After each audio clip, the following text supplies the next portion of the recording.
बच्चों, आज हम पढ़ने वाले हैं कक्षा 12वीं के लिए हिंदी ऐच्छिक विषय का एक चैप्टर, जो कि लिखा है असगर वजाहत ने। लघु कथाओं के नाम से चैप्टर है और इसमें पहली लघु कथा है शेर।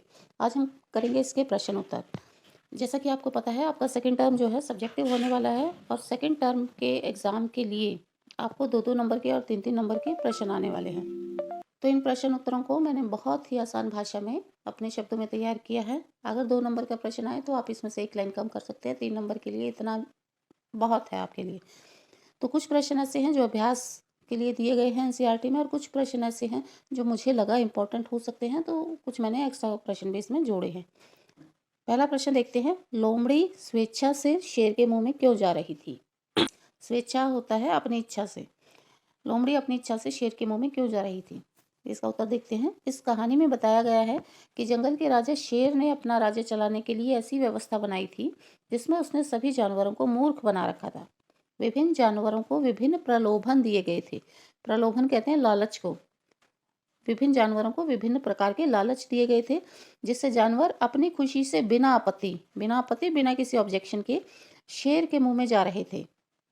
शेर ने उसको इतना मूर्ख बना रखा था कि वो मौत के मुंह में भी खुशी खुशी जा रहे थे। लोमड़ी जो है शेर के मुंह में इसलिए जा रही थी क्योंकि उसको बताया गया है कि वहाँ रोजगार का दफ्तर है। लोमड़ी वहाँ पर जाएगी, आवेदन करेगी और उसे जो है नौकरी मिल जाएगी। तो लोमड़ी को ये बताया गया था कि शेर के मुंह में रोजगार का दफ्तर है, वो वहाँ जाएगी, वहाँ आवेदन करेगी और उसको नौकरी मिल जाएगी। इसलिए लोमड़ी जो है खुशी खुशी बिना किसी ऑब्जेक्शन के शेर के मुंह के अंदर जा रही थी। अगला प्रश्न देखते हैं, कहानी में लेखक ने शेर को किस बात का प्रतीक बताया है? जब हमने कहानी पढ़ी, मैंने बार बार बताया कि ये कहानी जो है प्रतीकात्मक है।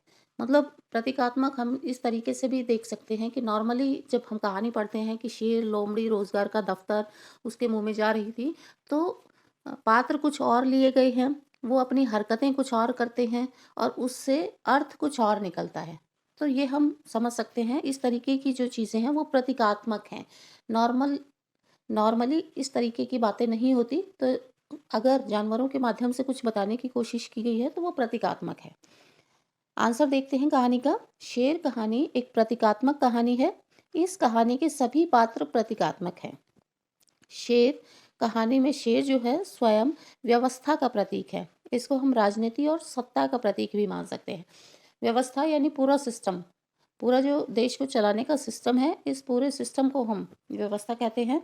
और अगर केवल राजनीति की बात करें तो भी ये फिट बैठता है इसके ऊपर। व्यवस्था, राजनीति, सत्ता, ये तीनों चीज़ अगर हम लेके चलें तो तीनों चीज़ों पर ये कहानी जो है बिल्कुल फिट बैठती है। तो शेर कहानी में शेर स्वयं व्यवस्था का प्रतीक है। हम इसको राजनीति और सत्ता का प्रतीक भी मान सकते हैं। सत्ता या व्यवस्था हमेशा बाहर से शांत दिखाई देती है और विकास करने वाली दिखाई देती है, लेकिन अंदर से वो उतनी ही खूंखार और भ्रष्ट होती है। व्यवस्था हमेशा यह दिखाने की कोशिश करती है कि वो आम जनता के हित में काम कर रही है, लेकिन सच्चाई क्या है? व्यवस्था किसी के हित में काम नहीं करती। व्यवस्था केवल अपने हित में, अपने लोगों के हित में काम करती है। इस कहानी में शेर व्यवस्था का या सत्ता प्रमुख का प्रतीक है। सत्ता प्रमुख का प्रतीक है। तीसरा प्रश्न देखते हैं, शेर के मुंह और रोजगार के दफ्तर के बीच क्या अंतर है? शेर का मुंह जानवरों के लिए मौत का मुंह है। यद्यपि विभिन्न प्रलोभनों यानी विभिन्न लालचों के कारण जानवर जो है खुशी खुशी शेर के मुंह में जा रहे थे, लेकिन शेर का मुंह जो है रोजगार के दफ्तर के बराबर बिल्कुल नहीं माना जा सकता। उन दोनों में कोई तुलना नहीं हो सकती। रोजगार के दफ्तर में जब एक बेरोजगार व्यक्ति जाता है तो उसे रोजगार मिलने की, उसका भविष्य संवरने की, उसकी आर्थिक स्थिति सुधरने की उम्मीद की जा सकती है, लेकिन शेर के मुंह से ये उम्मीदें रखना बहुत बड़ी मूर्खता है। इस कहानी में ये व्यंग्य है कि शेर जो है, व्यवस्था जो है, केवल अपना स्वार्थ पूरा करती है। लोगों को अच्छा रोजगार देना केवल दिखावा है, केवल छलावा है। यदि कोई व्यवस्था लोगों को अच्छा रोजगार देने का झांसा भी देती है या थोड़ा बहुत रोजगार भी देती है, तो उसके पीछे उसका खुद का स्वार्थ भी छिपा होता है। अपने स्वार्थों की पूर्ति करना भी उसमें छिपा होता है। आगे चलते हैं। चौथा प्रश्न, प्रमाण से अधिक महत्वपूर्ण है विश्वास। कहानी के आधार पर टिप्पणी कीजिए। अब कहानी से हमने क्या समझा, इस वाली बात को प्रूव करने के लिए ये प्रश्न है, इसलिए ये इम्पोर्टेंट है। प्रमाण से अधिक महत्वपूर्ण है विश्वास। उत्तर देखते हैं इसका। किसी भी कार्य के सही अथवा गलत होने का पता हम कैसे लगाते हैं? कैसे हमें पता लगता है कि कोई काम ठीक है या गलत है? हम ये देखते हैं कि उस काम का क्या परिणाम निकला। किसी ने कोई काम किया, उसका क्या रिजल्ट निकला, क्या आउटपुट निकला, तभी तो हम बताएंगे कि ये काम सही है अथवा गलत है। और जो परिणाम निकला, उसके प्रूफ क्या हैं?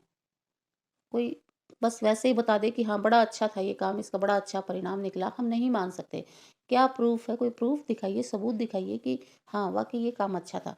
तो किसी काम के सही या गलत होने का पता हम कैसे लगाते हैं कि उसका क्या परिणाम निकला और उसके परिणाम के क्या प्रमाण है, क्या प्रूफ है।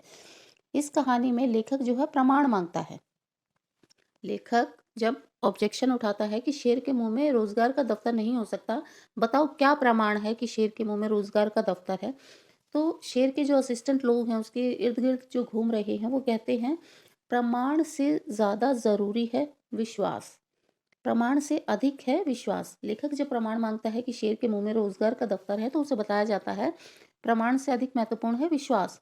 उसे प्रमाण मांगने की बजाय विश्वास रखना चाहिए। जहां इस तरीके की बातें होती हैं कि विश्वास रखना चाहिए, तो वहाँ ये संभावना बढ़ जाती है कि सच्चाई को छिपाया जा रहा है।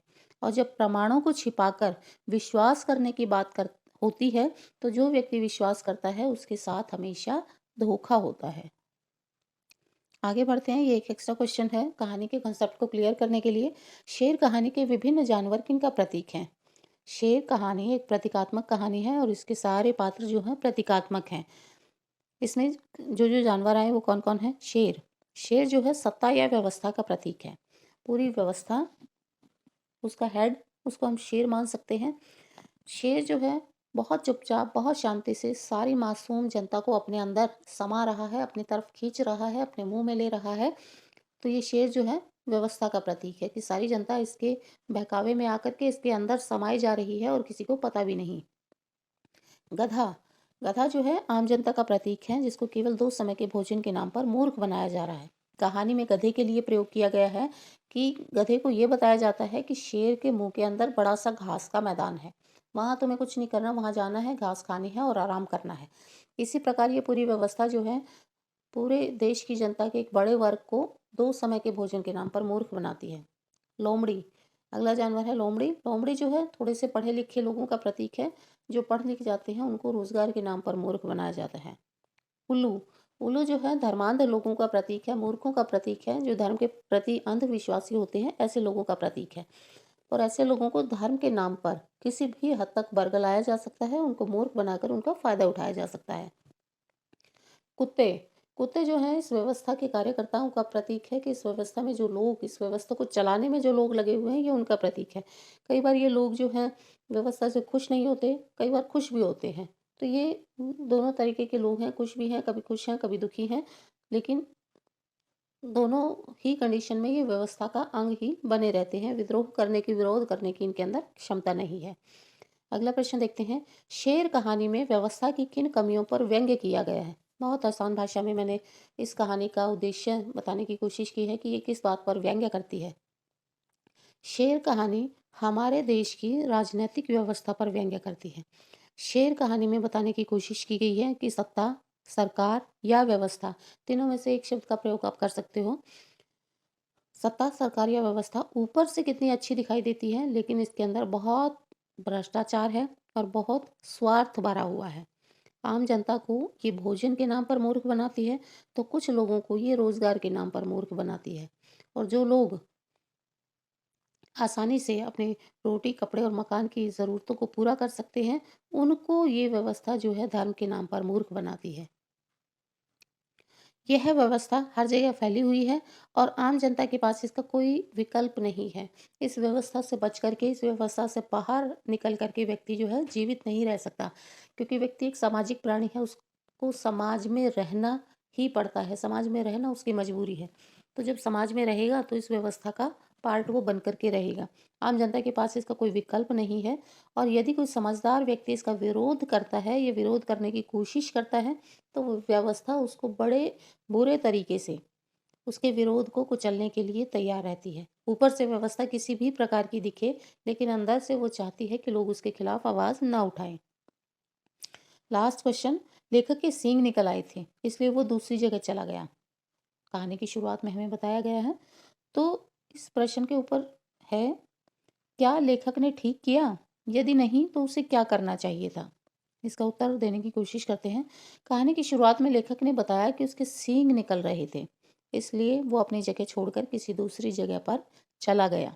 शुरुआत में हमें लग सकता है कि उसका ये कदम ठीक है, क्योंकि पूरी व्यवस्था का विरोध करना बहुत आसान काम नहीं है। एक अकेला आदमी व्यवस्था का विरोध नहीं कर सकता, जो हमारे मन के अंदर धारणा होती है।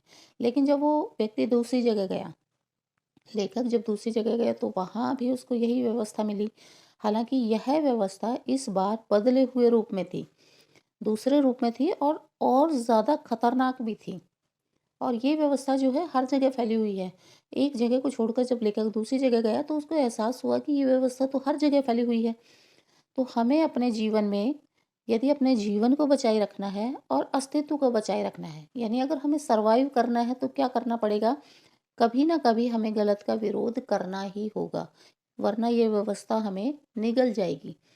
जैसे इस कहानी में बताया शेर के माध्यम से कि उसका मुंह खुला हुआ है और हर प्रकार के जानवर उसके मुंह के अंदर जा रहे हैं बिना विरोध किए। अगर शेर के मुंह के अंदर चले गए तो मृत्यु निश्चित है, ये हम आसानी से समझ सकते हैं।